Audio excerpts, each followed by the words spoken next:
Matthew was all set to go out party hard tonight.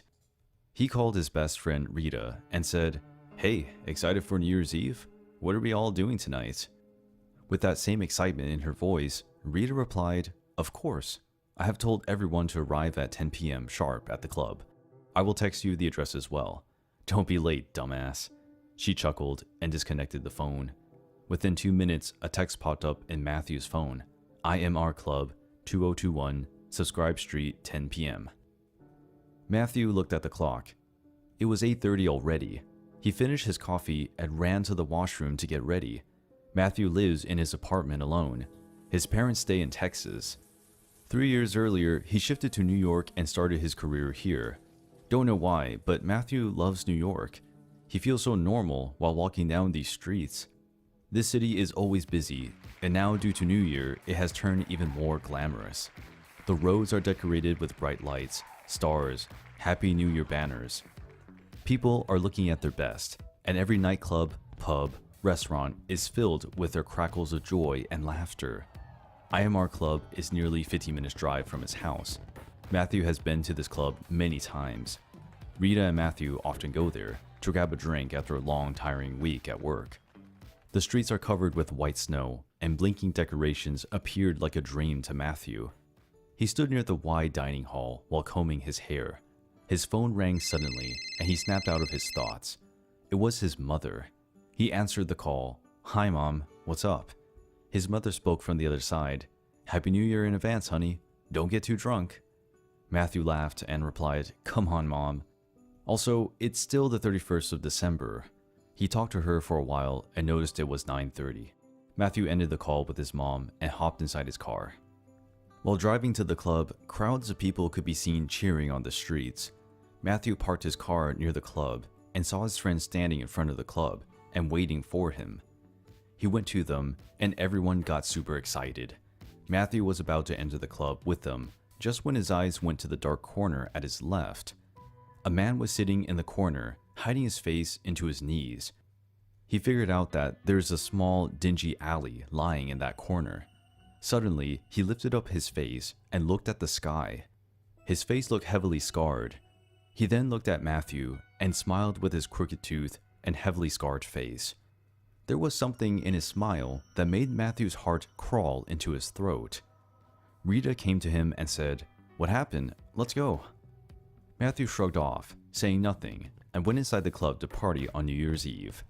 With the sound of joy and laughter, a group of young people celebrated New Year's Eve at IMR Club, and at 12 p.m., they all wished each other a very happy New Year. Around 1 o'clock, we all got up to leave. Matthew wished Rita good night and came out of the club looking for his car. The streets were still brimming with people celebrating the new year. He took out the keys and approached the car. Matthew noticed that he has forgotten to lock the car earlier, but he was too drunk to stand there and regret his mistake. He got inside and started the car. Rita yelled at him while standing at the entrance of the club. "Matt, you sure you can drive?" Matthew said with a smile, "Yeah, don't worry. I will reach home in 15-20 minutes max." He then waved his friends goodbye and drove away. The streets were filled with people, and he was driving slow just to be safe from his side. After 5 minutes, he took a left turn, and his eyes went on the back view mirror. As he looked onto it, Matthew's blood turned cold. He saw someone was sitting in the back seat. He couldn't see the man's face, but he could see his creepy, wide eyes watching Matthew from the dark. For a second, Matthew was numb and terrified. But then he thought, "I'm already hell drunk. There's no way I can fight this guy and drive the car at the same time." So he decided to be rational about the situation. Matthew asked in a scared voice, hello, do you need to go somewhere?" The man laughed in a very bizarre way and said, "I thought you wouldn't even notice me." Matthew was sure that this man's only intention is to rob him. So, without wasting any more seconds, he said, "Look, man, if you want, you can take my wallet and leave. I won't even fight you. Just please leave my car. I don't want any problem tonight." The man screamed at the top of his lungs and said, "I am not some fucking beggar. Is that how you treat people in New Year? Keep driving or I will slice your throat with my sharp knife." The man then came forward and Matthew recognized his face in a flash. It was that same homeless guy near the club. He could see his face clearly now. His eyes were bursting out. There was something unusual about his pupils. They weren't like the pupils of humans. Instead, looked more like cats or a completely different creature. The guy told in the same spine-chilling voice, "Keep driving the car. There will be a right turn ahead. Take that turn. Do as I say, or this will be the last New Year of your life." Matthew had no other option but to listen to this man.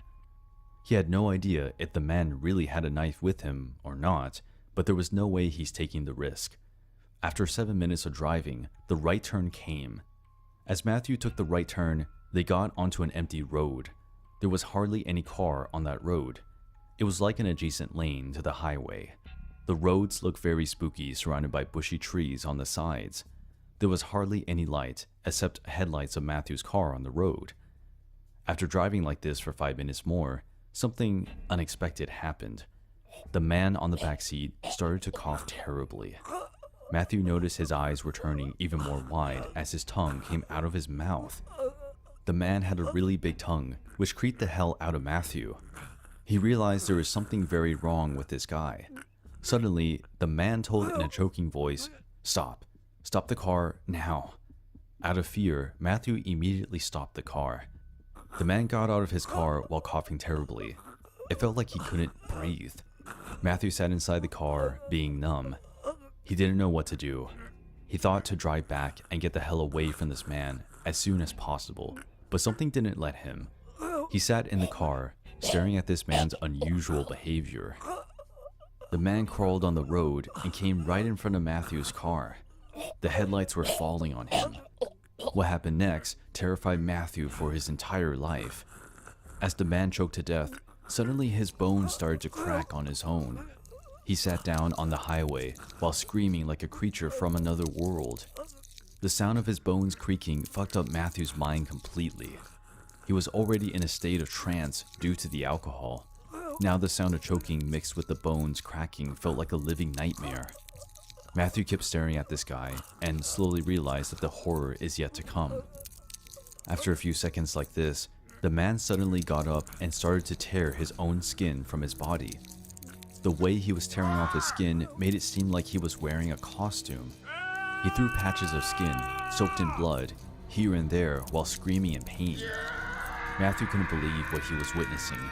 He knew he wasn't that drunk to imagine all this shit. After taking the entire skin off, the man turned at the car and looked at Matthew. A horrifying human figure was standing in the middle of the road. There was not a single piece of skin on his body.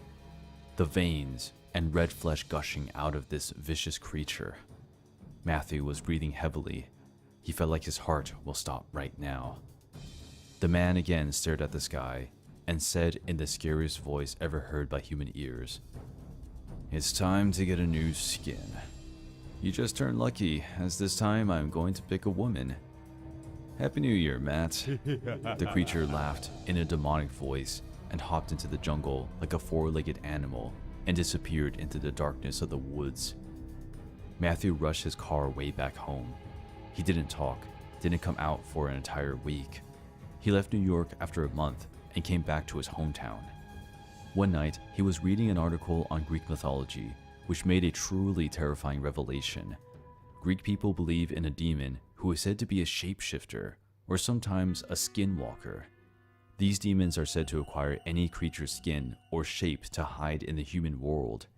Matthew knows these are just some old scary folklores, but how can he ever tell anyone that this New Year's Eve he actually came across a skinwalker?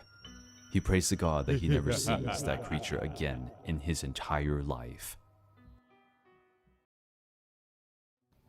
Adam woke up hearing loud screams.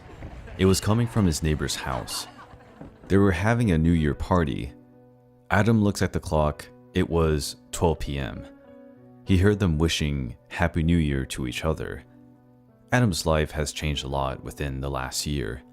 He got up from his bed and looked at his bedroom wall. The wall had an enlarged picture of a married couple. It was Adam and Selena. Adam met Selena while studying college. They got married and were living a happy life, when Selena suddenly changed into a different person. She was seen depressed all the time. Last year, on this day, Selena jumped from his office roof.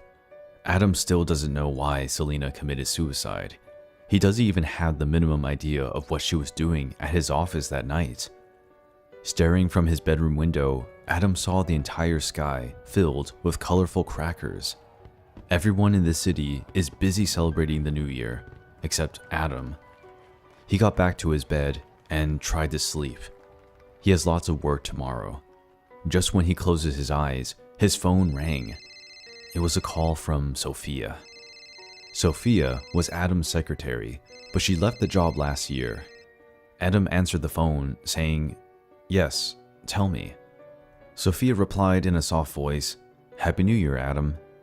Adam said in an irritated voice, "Thanks, same to you," and disconnected the call. The next morning, Adam reached the office and entered his cabin.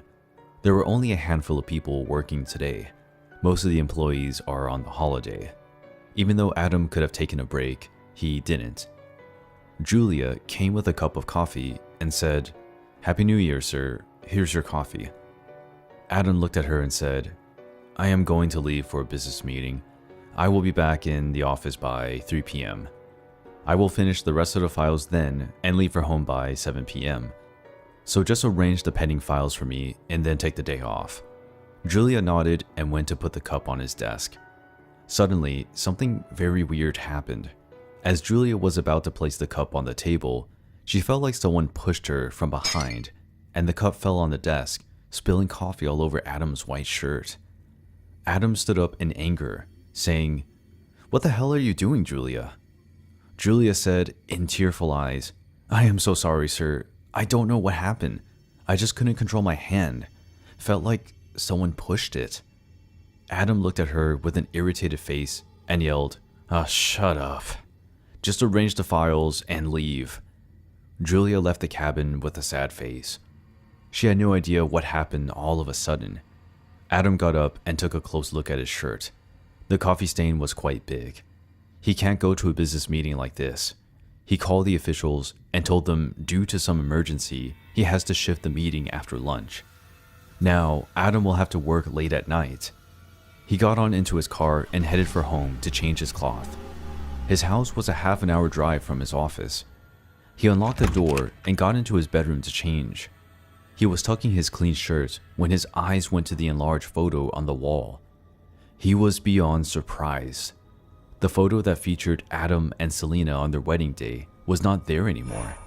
It seemed like someone scratched Adam's face, tearing the photo in many places. The glass of the photo frame was shattered too. Broken pieces of glass were lying all over the floor. Adam immediately called security. As the security picked up the phone, Adam shouted, "Did anyone get inside my apartment?" The security said that no one entered the apartment since the morning. Also, if anyone broke in, the door shouldn't have been locked. Adam was feeling confused and annoyed at the same time. He said to himself, "What the hell is wrong with my life today?" He cleaned all the broken glass and stormed out of the house in anger. It was already 3:30 p.m. and he couldn't even eat. He met the clients in a conference room in a 5-star hotel. After all the troubles, the meeting finally started, and fortunately, it went well. After the meeting, Adam went to the hotel restaurant to eat. He looked at the sky from the large glass window of the hotel restaurant. The sun was setting on the horizon. The reflection of the restaurant could be seen on this huge glass window. Adam took the first bite of his sandwich and looked up again to the window. What he saw made his heart drop to his stomach. There was a reflection of him sitting in the restaurant, but who is that? Who is the person standing behind him? There was a reflection of a horrible-looking woman. Her face was partially bandaged and her body was covered in bloodstains. Adam turned around immediately, but there was no one. He was sitting all by himself. Adam felt like he knew this woman, but couldn't see her clearly enough in the reflection. He said to himself, "What is going on with my head today?" Somehow, he finished eating and went to pay the bills. He looked at the cashier and said in a low voice, Excuse me, Was there a woman here a few minutes earlier? The cashier looked at him with surprised eyes and said, "No, sir, you were the only one eating here at this time. After lunch hour, the restaurant mostly stays empty." Adam smiled awkwardly and left for his office. When he reached the office, there was no one inside. The empty office premise stood in front of him, like a barren field. He went to his cabin and sat on his chair. He said to himself, "What a life." A huge pile of files was lying on his desk with a small note that read, "I have arranged the files just like you said, sir. Sorry for the morning incident." Adam felt bad for howling at Julia earlier. She didn't do it on purpose. As Adam started to think about it, something came to his mind. Julia said that someone pushed her hand, but there wasn't anyone in the cabin except them. This year has begun with a very unnatural start. Adam started to work on the files. His cabin was on the left side. He can see the workplace outside the glass door of his cabin. All the computers were shut down. The tube lights on the ceiling brightened the empty office in a very spooky way. After working for an hour, Adam decided to pour himself a cup of coffee. He was about to get up when he saw a shadowy figure standing at the corner of the workstation. The corner was dark and far from his cabin, so he couldn't get a clear view. He came out and said in a loud voice, "Hello? Anyone here?" No sound came except the sounds of winds blowing. Adam checked the area but couldn't see anyone. He walked to the coffee machine and inserted a coin for a black coffee. An uneasy feeling was going inside his mind, as if someone is watching him. Adam raised his hand to take the coffee cup, just when he felt someone chuckled in his ear. Out of shock, he spilled some of the coffee on the floor. Drops of sweat appeared on his forehead. Adam turned around, but couldn't see anyone this time as well. He said in a shaken voice, "Who is there? Come on out."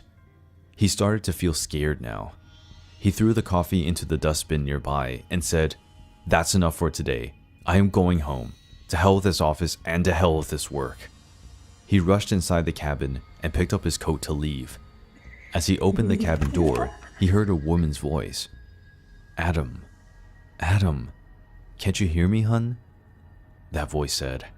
Adam's face turned pale. He recognized this voice, but how could it be? It was the voice of his dead wife, Selena. He replied with hesitation, "Is this some kind of fucking joke? Who is this?" The woman said again, "I am waiting for you, hun. Come here." Adam couldn't help but follow the voice. He walked to the office roof, following the sound. The roof was empty and dark. Small lights were placed at the edge of the roof. The chilling wind was piercing Adam's heart. He was feeling extremely cold. Suddenly, he heard the same chuckling sound behind him.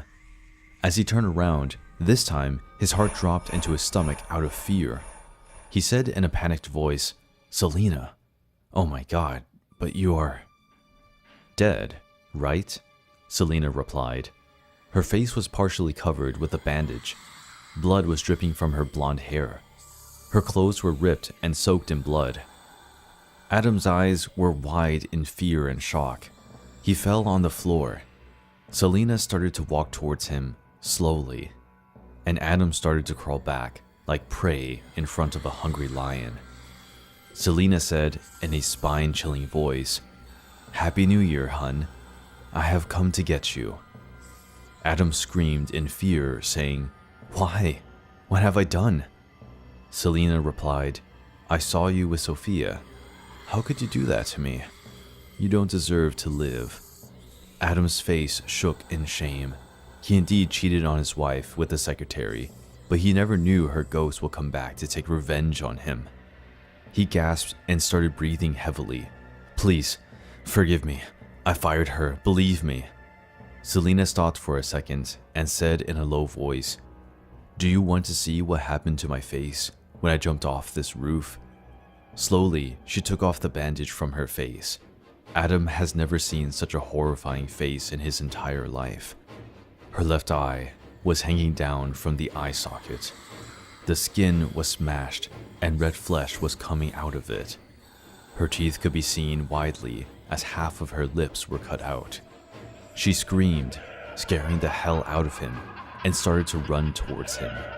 Out of fear and huge shock, Adam lost all his senses and ran towards the end of the roof without seeing the edge of it. With a loud thud and blood-freezing scream, Adam's body fell down from the 6th floor of his own office. Blood splattered all over the ground as his brains came out of his skull. The next morning, the local news flashed. An unfortunate death has taken place. Famous industrialist Adam Smith committed suicide last night from his office roof. A year back, his wife Selena Smith also committed suicide in the same manner. The police are investigating this matter.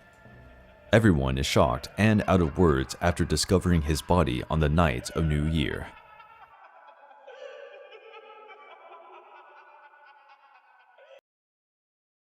My name is Trevor, and I'm the kind of dad that kids call a grumpy guy. It's not because I don't like to have fun, I'm just a very protective father. Normally, my wife tells me to relax a little, that the kids are growing up and being careful. But, especially in the new year, something inside me wakes up, and I feel like I have to keep an eye on them. I can understand that they think I'm crazy, maybe, like everyone else. I have some degree of insanity, but if you knew what my madness is about, as well as my family, you would understand me too. It all started more than 30 years ago. I have no siblings, so I was always very spoiled. My parents treated me very well, but I still had the fantasy of running away, of living an adventure on my own. I had a lot of energy and felt that my destiny could not be in a small town. Even though I was not even 12 years old, I had to live life to the fullest. My experiment came to a head on New Year's Eve. My whole family was partying while I was sleeping. That was the chance to escape. While everyone was in the dining room, I opened the window and without grabbing anything, I left. Sorry, Mom. Sorry, Dad. But I can't be a kid forever. I walked forward again, thinking about where to go. The first thing I needed to do was to get out of town and go into the wilderness. Luckily, we were surrounded by a forest, so it wouldn't be too difficult to find it.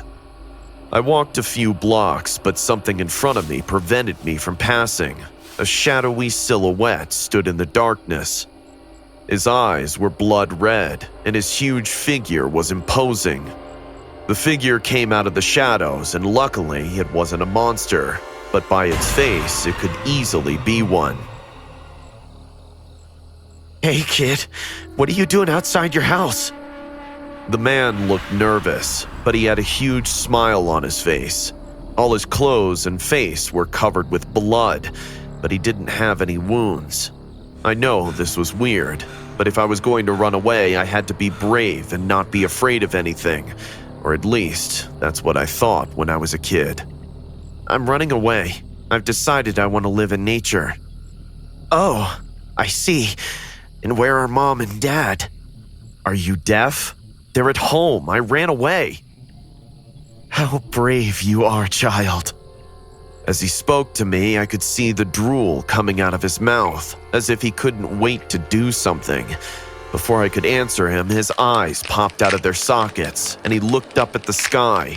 Desperate, he shouted violently. No! You won't take him away from me! You can't keep him! He's just a child, for God's sake!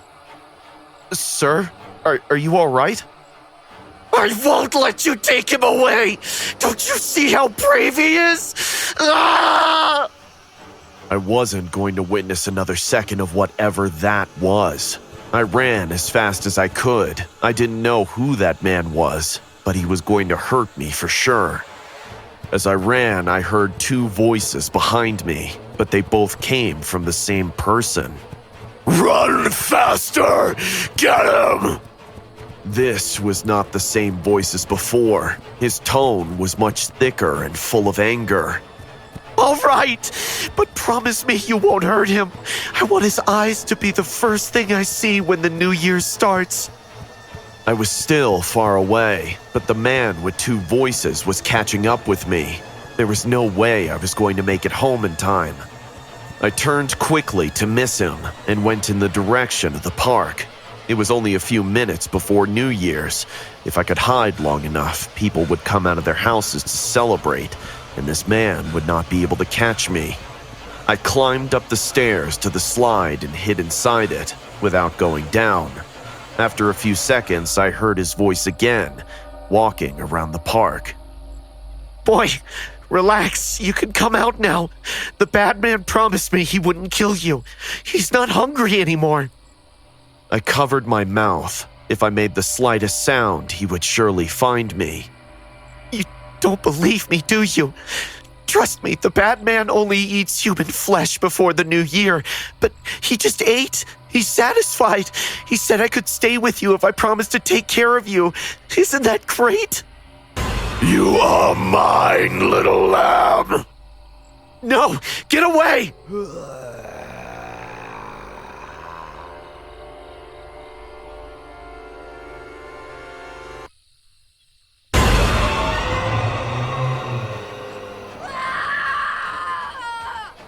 The man quickly climbed up the slide, and before I could muster the strength to pull myself up, he grabbed my leg with his teeth and like a dog yanked me down.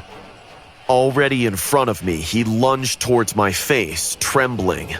Suddenly, his expression changed again. "No! You promised me you wouldn't eat him! It's mine!"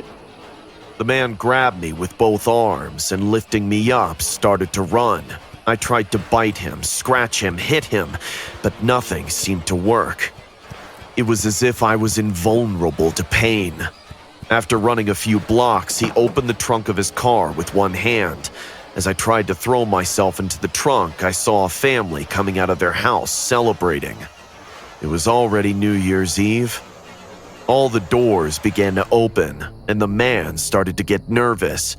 I had to take advantage of this opportunity. "Help! I'm being kidnapped!" My scream seemed to have scared the man, as he nervously let go of me as all the families turned to look at us. I had made it. I was escaping. Suddenly, my happiness was interrupted. It was the man again, grabbing me by the head with enormous force. "You scared Jeffrey, you damn brat!" With great force, he threw me into the back of the car and slammed it shut. I began to hear the screams of the families running in my direction, but when they were very close, the car started up.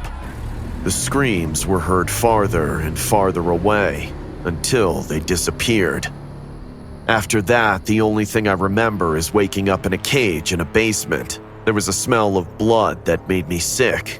When the lights came on and my eyes adjusted, the scene I saw was a nightmare. There were dead bodies everywhere. Blood was everywhere. And in front of me, my captor approached me. "Are you gonna kill me?" "No. How do you think I would do that?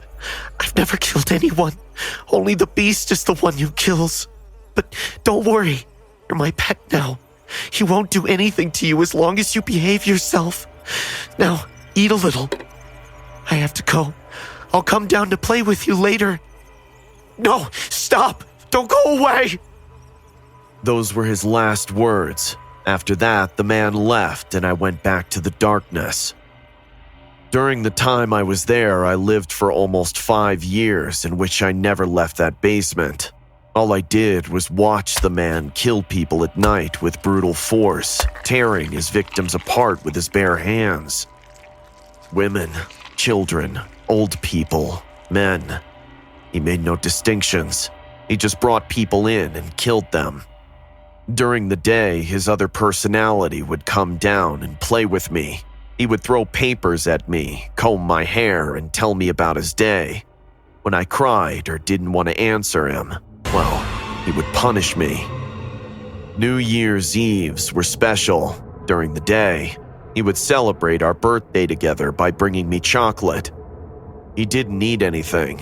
He told me he wanted to save the beast's appetite for the night.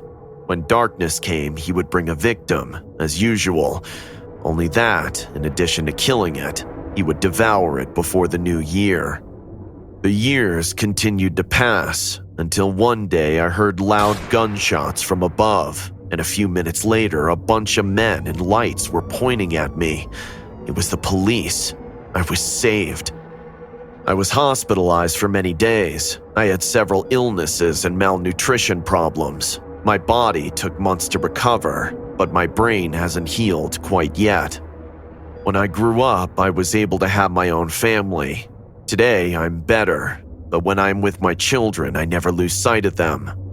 Even though that man died the day the police found me, at the end of the year, I still see him in the window. He's not looking at me, but my children. I know I'm probably crazy and hallucinating, but I will never let him or any other beast put my loved ones through what I went through. My husband Miles loves New Year's. He goes overboard with the joy of celebrating the holidays. Every year we travel to our country house for a romantic beginning to the coming year. It's a big house, but last year, things didn't go as planned. Upon arriving, we took it straight to the bedroom and made love. Miles and I have been high school sweethearts, and we still can't get enough of each other. After quite a pleasurable hour, we both decided to cook dinner together. The snow had already covered our garden like a white blanket. I made hot chocolate, while Miles started the fireplace. We were laughing and joking when I saw a shadowy figure standing outside the back door. Seeing me stare at the back patio with a confused face, Miles asked, "What is it?" "I think there's someone outside." The patio light was off, so it was dark outside. I switched on the lights and went to check. To my surprise, there was no one. The tall hills facing our house stood silent. The snow and the pine woods were mute observers. God, it's so cold here. Let's go in. Maybe we should check the property. What? There's no one out here. We're in the middle of nowhere, Rhonda. You probably imagined it. Fine. Even though I came in, I still couldn't shake off the feeling of being watched by an unknown intruder. Miles was right, though. There's nothing but mountains and snowy woods surrounding our house. It would be difficult for any human being to survive in this cold without being seen. Miles cooked delicious steak for dinner. We had a good time and ate our tummies full. There was unfinished food on my plate, and both of us were too busy to clean the dishes that night. We left it all on the dinner table and went back upstairs to watch a movie and drink till the countdown. The time went well, and we eventually kissed each other, wishing a happy new year once the clock struck 12. Thinking of going snowboarding early in the morning, we decided to get some sleep.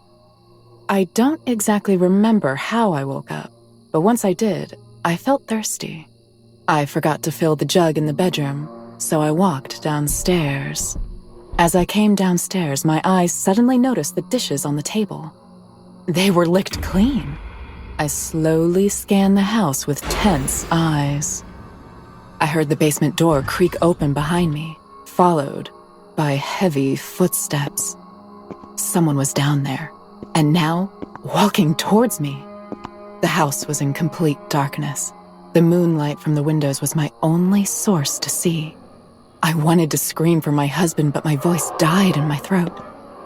The footsteps got closer each second, and my heartbeat got faster. Whoever it was had eaten our leftovers and decided to take shelter in the basement. But now he was coming out to reveal himself. I stood like a statue, eyes wide open, staring at the dark basement. The footsteps stopped. And then a hand hovered from the darkness and waved at me. Follow me. Thinking this is just a nightmare, I still didn't react. But then a face came out of the darkness and I almost had a heart attack. It was a man wearing President Ronald Reagan's mask. Through eye holes, I could see blood-red, drunk eyes looking at me up and down. I finally screamed, "Miles!" And I turned around to run upstairs when the man came out from the basement. Not in my wildest dreams I expected what I saw next. The man was completely naked, wearing nothing. He held a dried maple leaf over his junk and then began laughing hysterically. Happy New Year! I ran upstairs at full speed, hearing the man chasing me. I closed the bedroom door and woke up my husband. "Miles! Miles!" What is it, Rhonda? There's a crazy man in our house. God, not again. You probably had a bad dream. No! He's outside our room. Wake up! That's when the knocking began. Loud banging along with psychotic screams. Open the door! Open! Open now! I came to wish you a happy new year! You need to say it back! My husband woke up and realized I wasn't imagining things this time. He grabbed the baseball bat from under the bed and yelled back at the naked man. What the hell do you want? I want you to open the door! Get out of my house!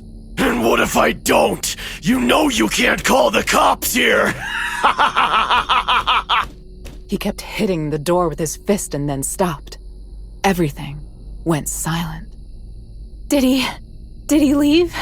I don't know. We walked close to the door, and Miles placed his ear to overhear the sounds from the other side of the door. For a few seconds, nothing happened. And then suddenly, I heard a mechanic rumble. A tip of a chainsaw started cutting through our bedroom door. Yes, a freaking chainsaw! Miles would have been chopped off like a pig if he didn't move in time.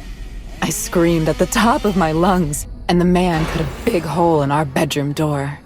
He inserted his head from it, and Miles was shocked. Holy crap! Who are you? I told you, he's crazy! Let me in so I can wish you a happy new year, and then hug you guys! I took the baseball bat from Miles's hand because he chickened out at that moment. I swung the bat at full speed and hit the psycho on his head. The sound of a skull crack rent the air, and behind that mask, a trail of blood started dripping from his head. No! What did you do? Miles ran as the man collapsed on the floor. He opened the door in one go and took off his mask. Jeff, you all right? To my horror, it wasn't some intruder, but rather Miles's best friend, Jeff. And now that I saw his body in the light, I realized he was not naked. He was only wearing a skin-colored costume to give the impression of some crazy, drunk, naked lunatic that broke into our house on the night of New Year's. What the hell is he doing here? It was a freaking prank, Rhonda! I set it up! All of our friends are going to be here soon, and now you just killed a man! Not just any man, my best friend! How the hell was I supposed to know it's your friend? And that it's a stupid prank? No matter how much we argue, what's done cannot be undone. I've killed a man, and guests will be arriving at our house soon. The only option we had was to hide his body. It felt awful, but we dug a hole in our backyard and buried Jeff in it. We then covered the surface with snow so that no one noticed. Jeff's car was parked at some distance, and we drove to a frozen lake in the woods and pushed it in. The weight of the car cracked the frozen layer of ice over the lake and drowned into its depth. Miles's friends came and we partied as if nothing happened. People asked about Jeff and we lied that he never arrived here. Everyone left the next day. We wanted to leave too, but decided to stay for a day more just to make sure there was no clue left of this unfortunate murder. We decided to dig Jeff's body up and burn it so we would never get caught. What we discovered in that process is the ultimate nightmare. Jeff's fingernails were filled with mud, and a few nails were broken too. He had soil inside his mouth and nostrils. Oh my God, he tried to come out. He tried to dig the soil. That means... We buried him alive.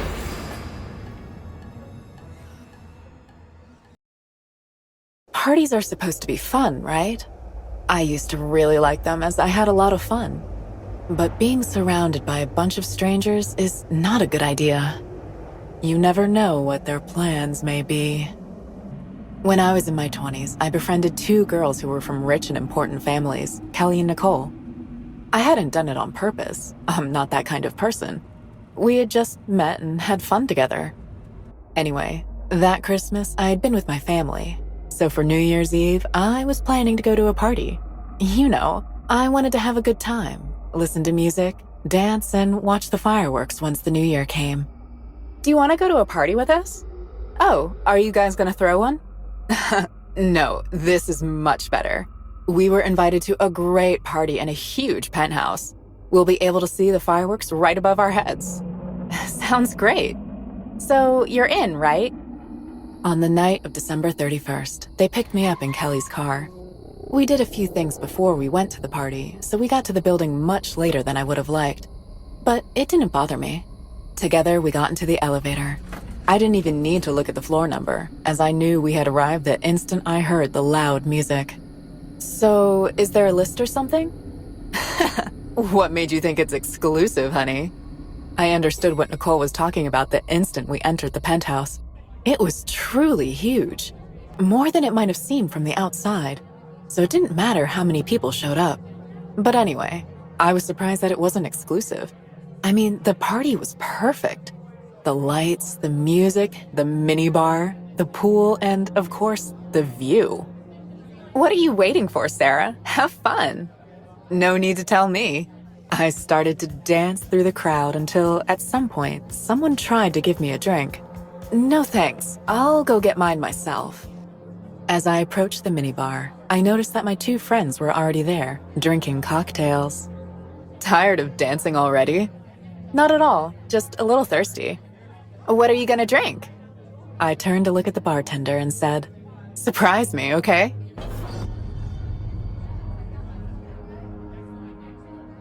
I no longer remember what I drank on that occasion. I only know that I quickly returned to the dance floor. I felt as if I was under an incredible spell, but it soon broke. Oh my God, are you okay, Mark? I'm fine. It was just a push. It took me a moment to realize what had happened. I'm so sorry, sir. Be more careful. Are you sure you're okay? They were both extravagantly dressed, but I wasn't sure that was what set them apart from the others. Since you're here, could you help us? Mark must be taken to rest. Sure, with your permission, sir. I grabbed the wheelchair and walked with them into a long hallway that connected to a bunch of rooms. One of these is fine, right? Continue walking. He needs silence. I didn't think it could be so quiet at the end of the hall, but it was. This is the room. Open the door. From here, no one could hear us, and neither could we, so I started to get nervous. My hand shook as I opened the door. Then I turned to see the woman. What are you looking at? Keep going. I felt so pressured that I entered the room with a lump in my throat. Then I left the man by the bed, and I was turning around when I heard the door close. The woman was blocking the way. I think it's time for me to go. She smiled. So soon? You can keep helping us. I think I've done enough. You did something, but not enough. You hurt Mark. Don't you understand? I started to feel sweat covering my cold skin. There are still many things that a person like you can do. Like me? I thought. You will help me, won't you? You'll give him what he wants most. When she pointed at my legs, I reacted and soon walked towards the door. Back off! You can't leave yet. Without hesitation, I pushed her with all the strength I had. Ah! In the blink of an eye, she was on the floor. That's when I opened the door. Don't even think about it! But before I could get out, I felt the woman dig her long nails into my leg. Ah! Stay here, bitch! You ain't done with your work! Every second, she tightened her grip. Barbara! I'm busy here! Let her go. She fight too much. It took a few minutes for the woman to release me. Keep your stupid mouth shut or you'll regret it. It didn't take long for me to start running down the hallway that suddenly seemed much longer. But all of a sudden, a door opened. Stupid bitch. As soon as I heard the voice, I panicked. I didn't want another psycho trying to hurt me, so I hid in a room and locked it. And now what? Relax, man. Let's wait a minute. Why should we? That bunch of idiots are not gonna find out. We'll wait. Understand? Fine. Did you see those girls in the pool? You know they're off limits. Once the voices had faded away, I waited a little longer and then walked out. I got back into the crowd as fast as I could and started looking for my friends. I had to pass between people. This time, everything felt different. Everyone was sweating and dancing weirdly. It really seemed like they were in the clouds. Finally, I found my friends lying on chairs in front of the pool. What's wrong with you? Did you drink too much? We have to go. There's something really wrong about this party. Don't be ridiculous. Everything's fine. You just drank too much. I'm serious. There are some psychos around here. They tried to hurt me. And there are some men who are planning something really bad. I think they even talked about you. We need to go. They just stared at me as their smiles slowly faded away. You didn't drink enough, did you? What? Didn't they tell you to keep your mouth shut? I don't understand you. They looked at each other. When Nicole nodded, Kelly got up. Couldn't you have had fun like the others? We invited all these stupid, poor, and desperate people so we can play as we please. I started backing away as she got closer to me. They are nothing more than useless puppets. But you know what the best of all is? That even if someone like you finds out what we're doing, there's nothing you can do. Any mouth can be silenced with money. I couldn't believe what I was hearing. Have fun, Sarah. Kelly pushed me, and suddenly I felt very cold. I had fallen into the pool, but was too shocked to react until I started to hear the fireworks. When I got out as fast as I could, in front of me, I saw it. A man was screaming in pain because he no longer had his hand. As I coughed, I figured that fireworks accident was just another part of the sick plan.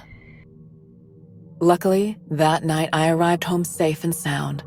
People have never believed my story, but I understand. It's difficult to accept that such horrible things can remain hidden.